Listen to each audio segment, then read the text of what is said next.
ओम श्री परमात्मने नमः। श्रीमद् भगवद गीता का 8वां अध्याय। इस प्रकार भगवान के वचनों को न समझकर अर्जुन बोले, हे पुरुषोत्तम, जिसका आपने वर्णन किया वह ब्रह्म क्या है, आध्यात्म क्या है, कर्म क्या है और अधिभूत नाम से क्या कहा गया है, अधिदेव नाम से क्या कहा जाता है। हे मधुसूदन, यहाँ अधियज्ञ कौन है और वह इस शरीर में कैसे है, और युक्त चित्त वाले पुरुषों द्वारा अंत समय में आप किस प्रकार जानने में आते हो। इस प्रकार अर्जुन के प्रश्न करने पर श्री कृष्ण भगवान बोले, हे अर्जुन, परम अक्षर अर्थात जिसका कभी नाश नहीं हो ऐसा सच्चिदानंद घन परमात्मा तो ब्रह्म है, और अपना स्वरूप अर्थात जीवात्मा आध्यात्म नाम से कहा जाता है, तथा भूतों के भाव को उत्पन्न करने वाला शास्त्र विहित यज्ञ, दान और होम आदि के निमित्त जो द्रव्यादिकों का त्याग है वह कर्म नाम से कहा गया है। उत्पत्ति विनाश धर्म वाले सब पदार्थ अधिभूत हैं और हिरण्यमय पुरुष अधिदेव है। और हे देहधारियों में श्रेष्ठ अर्जुन, इस शरीर में वासुदेव है विष्णु रूप से अधियज्ञ हूँ, और जो पुरुष अंत काल में मेरे को ही स्मरण करता हुआ शरीर को त्याग कर जाता है वह मेरे साक्षात स्वरूप को प्राप्त होता है। इसमें कुछ भी संशय नहीं, कारण कि हे कुंती पुत्र अर्जुन, यह मनुष्य अंत काल में जिस जिस भी भाव को स्मरण करता हुआ शरीर को त्यागता है उसको ही प्राप्त होता है, परंतु सदा उस ही भाव को चिंतन करता हुआ, क्योंकि सदा जिस भाव का चिंतन करता है अंत काल में भी प्रायः उसी का स्मरण होता है। इसलिए हे अर्जुन, तू सब समय में निरंतर मेरा स्मरण कर और युद्ध भी कर। इस प्रकार मेरे में अर्पण किए हुए मन बुद्धि से युक्त हुआ निसंदेह मेरे को ही प्राप्त होगा। हे पार्थ, यह नियम है कि परमेश्वर के ध्यान के अभ्यास रूप योग से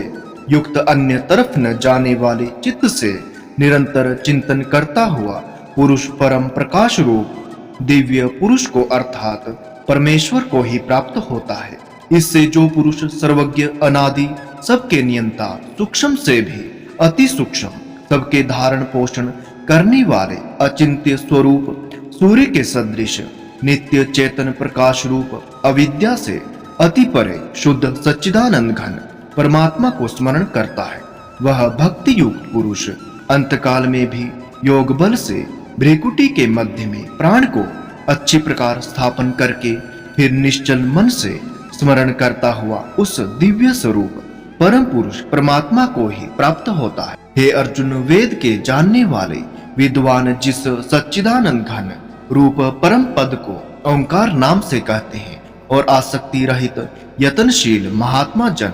जिसमें प्रवेश करते हैं, तथा जिस परम पद को चाहने वाले ब्रह्मचार्य का आचरण करते हैं, उस परम पद को तेरे लिए संक्षेप से कहूंगा। हे अर्जुन, सब इंद्रियों के द्वारों को रोककर अर्थात इंद्रियों को विषयों से हटाकर तथा मन को हृदय में स्थिर करके और अपने प्राणों को मस्तक में स्थापन करके योग धारणा में स्थित हुआ जो पुरुष ओम ऐसे इस एक अक्षर रूप ब्रह्म को उच्चारण करता हुआ और उसके अर्थ स्वरूप मेरे को चिंतन करता हुआ शरीर को त्याग कर जाता है, वह पुरुष परम गति को प्राप्त होता है। हे अर्जुन, जो पुरुष मेरे में अनन्य चित्त से स्थित हुआ सदा ही निरंतर मेरे को स्मरण करता है, उस निरंतर मेरे में युक्त हुए योगी के लिए मैं सुलभ अर्थात सहज ही प्राप्त हो जाता हूँ। वे परम सिद्धि को प्राप्त हुए महात्मा जन मेरे को प्राप्त होकर दुख के स्थान रूप क्षणभंगुर पुनर्जन्म को नहीं प्राप्त होते हैं, क्योंकि हे अर्जुन, ब्रह्मलोक से लेकर सब लोग पुनरावृत्ति स्वभाव वाले अर्थात जिनको प्राप्त होकर पीछा संसार में आना पड़े ऐसे हैं, परंतु हे कुंती पुत्र, मेरे को प्राप्त होकर उसका पुनर्जन्म नहीं होता, क्योंकि मैं कालातीत हूँ और यह सब ब्रह्मादिकों के लोग काल करके अवधि वाले होने से अनित्य है। हे अर्जुन, ब्रह्मा का जो एक दिन है उसको 1000 चौकड़ी युग तक अवधि वाला और रात्रि को भी 1000 चौकड़ी युग तक अवधि वाला जो पुरुष तत्व से जानता है अर्थात काल करके अवधि वाला होने से ब्रह्मलोक को भी अनित्य जानते हैं। वे योगी जन काल के तत्व को जानने वाले हैं इसलिए वे यह भी जानते हैं कि संपूर्ण दृश्य मात्र भूतगण ब्रह्मा के दिन के प्रवेश काल में अव्यक्त अर्थात ब्रह्मा के सूक्ष्म शरीर से उत्पन्न होते हैं और ब्रह्मा की रात्रि के प्रवेश काल में उस अव्यक्त नाम के ब्रह्मा के सूक्ष्म शरीर में ही लय होते हैं। वह ही यह भूत समुदाय उत्पन्न होकर प्रकृति के वश में हुआ रात्रि के प्रवेश काल में लय होता है और दिन के प्रवेश काल में फिर उत्पन्न होता है। हे अर्जुन, इस प्रकार ब्रह्मा के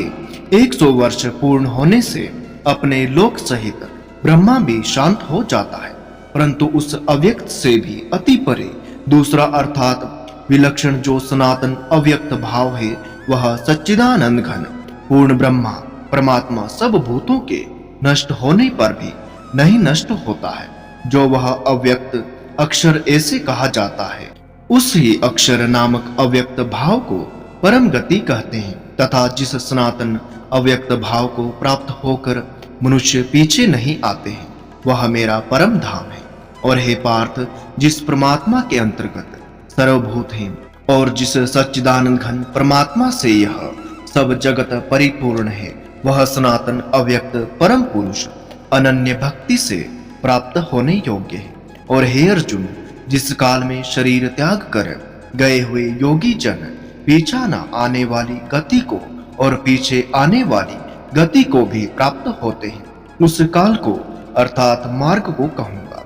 उन दो प्रकार के मार्गों में से जिस मार्ग में ज्योतिर्मय अग्नि अभिमानी देवता है और दिन का अभिमानी देवता है तथा शुक्ल पक्ष का अभिमानी देवता है और उत्तरायण के 6 महीनों का अभिमानी देवता है, उस मार्ग में मरकर गए हुए ब्रह्मवेता अर्थात परमेश्वर की उपासना से परमेश्वर को परोक्ष भाव से जानने वाले योगी जन उपरोक्त देवताओं द्वारा क्रम से ले गए हुए ब्रह्मा को प्राप्त हुए हैं। जिस मार्ग में धूमाभिमानी देवता है और रात्रि अभिमानी देवता है तथा कृष्ण पक्ष का अभिमानी देवता है और दक्षिणायन के 6 महीनों का अभिमानी देवता है, उस मार्ग में मरकर गया हुआ सकामी कर्म योगी उपरोक्त देवताओं द्वारा क्रम से ले गया हुआ चंद्रमा की ज्योति को प्राप्त होकर स्वर्ग में अपने शुभ कर्मों का फल भोग कर पीछे आता है। क्योंकि जगत के यह 2 प्रकार के शुक्ल और कृष्ण अर्थात देवायन और पितरायन मार्ग सनातन माने गए हैं। इनमें एक के द्वारा गया हुआ पीछा न आने वाली परम गति को प्राप्त होता है और दूसरे द्वारा गया हुआ पीछे आता है अर्थात जन्म मृत्यु को प्राप्त होता है। हे पार्थ, इस प्रकार इन दोनों मार्ग को तत्व से जानता हुआ कोई भी योगी मोहित नहीं होता है अर्थात फिर वह निष्काम भाव से ही साधन करता है, कामनाओं में नहीं फंसता। इस कारण हे अर्जुन, तू सब काल में स्मत्तो बुद्धि रूप योग से युक्त हो अर्थात निरंतर मेरी प्राप्ति के लिए साधन करने वाला हो। क्योंकि योगी पुरुष इस रहस्य को तत्व से जानकर वेदों के पढ़ने में तथा यज्ञ तप और दानादिकों के करने में जो पुण्य फल कहा है उस सब को निसंदेह उल्लंघन कर जाता है और सनातन परम पद को प्राप्त होता है। श्रीमद् भगवद गीता का अक्षर ब्रह्म योग नामक 8वां अध्याय संपूर्ण। प्रिय मित्रों, भगवद गीता के सभी अध्यायों का पाठ करने के लिए आप इस चैनल को सब्सक्राइब भी जरूर करें। धन्यवाद।